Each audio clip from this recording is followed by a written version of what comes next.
જય માતાજી મિત્રો, હું છાયાબેન પટેલ તમારું સ્વાગત કરું છું અમારી યુટ્યુબ ચેનલમાં. કેમ છો મિત્રો? હું છું છાયાબેન, તો તમારું અમારી ચેનલમાં સ્વાગત છે. આ સિઝનમાં ચોમાસામાં ઓછા મસાલાથી બનતું આ કામઠી શાક. આમ તો જોવા જાય ને મિત્રો, ગામડા વિસ્તારોમાં પહેલો વરસાદ આવે ને એટલે ખેતરોમાં વાલના બી નાખેલા હોય તે એની જાતે જ ઉગી નીકળતા હોય છે. પણ આ ભાજી શહેરોમાં જોવા મળતી નથી, પણ ધરમપુર, ડાંગ, વાસદા અને વલસાડ જેવા વિસ્તારોમાં આ ભાજી સરળતાથી મળી જતી હોય છે. પણ આ ભાજી બીજા શહેરોમાં ના મળતી હોય તો તેના માટે શું કરવું એ આજે હું તમને બતાવીશ. મિત્રો, આ ભાજીમાં પુષ્કળ પ્રમાણમાં ફાઇબર્સ, પ્રોટીન આપણા શરીર માટે ખૂબ જ ગુણકારી છે.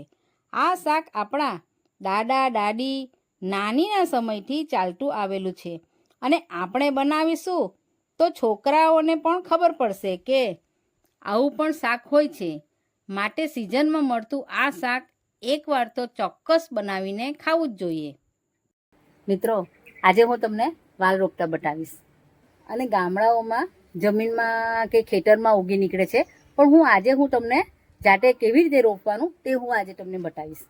મિત્રો, આ જુઓ આપણા વાલ છે, તો તેના માટે અહીં માટીથી ભરેલી એક ટોપલી લીધી છે અને મિત્રો, કઠોળના જે વાલ હોય છે તે આ ટોપલીમાં વાવી દઈશું અને એની ઉપર ફરીથી માટી નાખી દઈશું. હવે આપણે 3 થી 4 દિવસ માટે રાખી મૂકીશું. આપણે તેને સૂર્યપ્રકાશમાં જ રાખવાનું છે અને પાણી આપ્યા કરવાનું છે. આ પ્રોસેસ આપણે 3 થી 4 દિવસ સુધી કરવાનું છે. આ રીતે મિત્રો, આપણે આ રીતે ઉપર બધી મંટોળી નાખી દેવાની. હવે આપણે થોડાક દિવસ પછી આપણે જોઈશું. તો તમે જોઈ શકો છો 4 થી 5 દિવસ પછી કેટલા સરસ નાના નાના છોડ થઈ ગયા છે. ચાલો તો હવે એક એક કરીને ઉપાડી લઈએ. મિત્રો, 3 દિવસ પછી આટલી મોટી ભાજી થઈ ગઈ છે. ચાલો ઉપાડી લઈએ. અને મિત્રો, કેટલા સરસ રીતે નીકળી પણ રહ્યા છે. આ રીતે આપણે બધી વાલની ભાજી ઉપાડી લઈશું અને ગામડાઓમાં એને ગોલ્લાની ભાજી પણ કહેવાય છે. તો તમારા બાજુ એને કયા નામથી ઓળખવામાં આવે છે તે મને જરૂરથી કોમેન્ટ કરજો.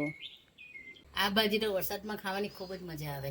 મિત્રો, આ ભાજીનું શાક એકવાર તો તમે બનાવીને ચોક્કસ ખાજો અને મને કોમેન્ટ કરજો કે કેવું બન્યું છે અને કેવું લાગે છે તમને. અમને તો ખૂબ જ આ શાક ભાવે છે અને અમે વરસમાં કે ચોમાસામાં 2 કે 3 વાર તો અમે આ શાક બનાવીને ખાતા જ હોઈએ છીએ.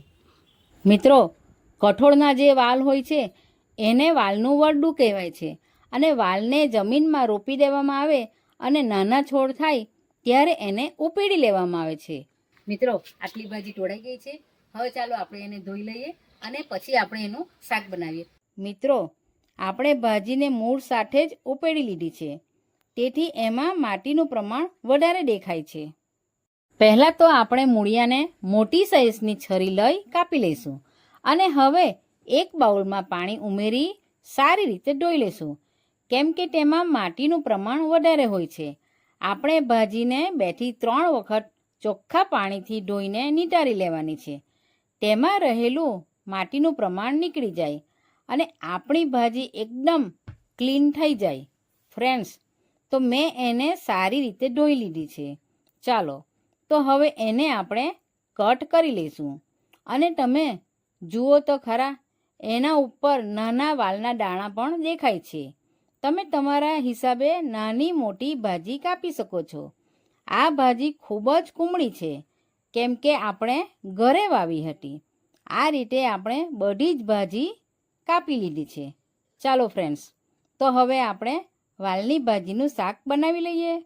હવે શાક બનાવવા માટે એક કઢાયું ગેસ પર ગરમ કરવા મૂકી દીધું છે. હવે તેમાં 3 ચમચી તેલ ઉમેરી લઈશું. તેલ ગરમ થાય ત્યારબાદ તેમાં 1 ચમચી અજમો ઉમેરી લઈશું. હવે 1 ચમચી હિંગ ઉમેરીશું અને 1 ચમચી ઝીણી કાપેલી લસણ ઉમેરી લઈશું. તો મિત્રો, આ શાકમાં હિંગ અને લસણનો સ્વાદ ખૂબ જ જોરદાર આવે છે. અને હવે તેમાં લાંબી સાઈઝમાં કાંદો સમારેલો છે તે ઉમેરીશું અને ગેસની ફ્લેમ સ્લો રાખી કાંદા ગોલ્ડન બ્રાઉન થાય ત્યાં સુધી સાતળવાનું છે.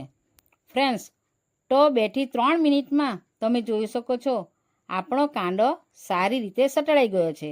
તો હવે તેમાં મસાલા ઉમેરી લઈશું.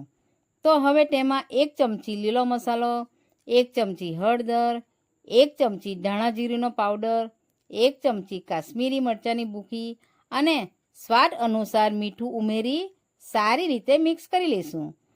હવે તેમાં ભાજી કટ કરીને રાખી હતી તે ઉમેરી લઈશું અને તેમાં 1 ગ્લાસ પાણી ઉમેરી લેવું અને સારી રીતે મિક્સ કરી લઈશું અને ઢાંકણ ઢાંકી 6 થી 7 મિનિટ ચડવા દઈશું. અને મિત્રો, તમે આ ભાજીને કુકરમાં પણ બાફીને બનાવી શકો છો. તેનો વિડીયો ઓલરેડી મારી ચેનલ પર મૂકેલો છે, તમે જરૂરથી જોજો. હવે આપણું શાક ખાવા માટે રેડી છે. ફ્રેન્ડ્સ, તો ચાલો સર્વ કરી લઈએ. આ શાક ગરમ ગરમ ચોખાના પૂડા જોડે ખાવામાં આવે તો ખૂબ જ ટેસ્ટી લાગે છે અને પાણીચું જોડે તો આ શાક ખૂબ જ ટેસ્ટી લાગે છે. આ કેરીના પાણીચાની અથાણાની રેસીપી મેં ડિસ્ક્રિપ્શન બોક્સમાં મૂકી છે, તમે જરૂરથી જોજો. તો આપણું ખાવામાં મજેદાર વાલની ભાજી, વાલનું વરડું કે ગોલ્લાની ભાજીનું શાક રેડી છે. અને મિત્રો, વરસાદ પડે એટલે આ ભાજી કુદરતની ભેટ છે. વાલના દાણામાંથી ઉગતી આ દેશી ભાજીનું શાક તો આ રીતે આ સિઝનમાં ગુણકારી ભાજીનું શાક એકવાર તો બનાવીને ખાવું જ જોઈએ. આ રીતે વાલ રોપીને પણ શાક બનાવીને ખાઈ શકો છો. તો આજનો આ મારો વિડીયો કેવો લાગ્યો તે મને કોમેન્ટ સેક્શનમાં જરૂરથી જણાવજો.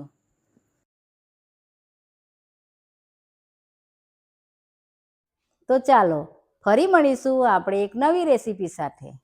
આવી જ અવનવી રેસીપી જોવા માટે અમારી ચેનલને સબસ્ક્રાઈબ કરો અને બાજુમાં બેલ આઇકન દબાવવાનું ભૂલતા નહીં, જેથી નવી નવી રેસીપીની નોટિફિકેશન આવતી રહે.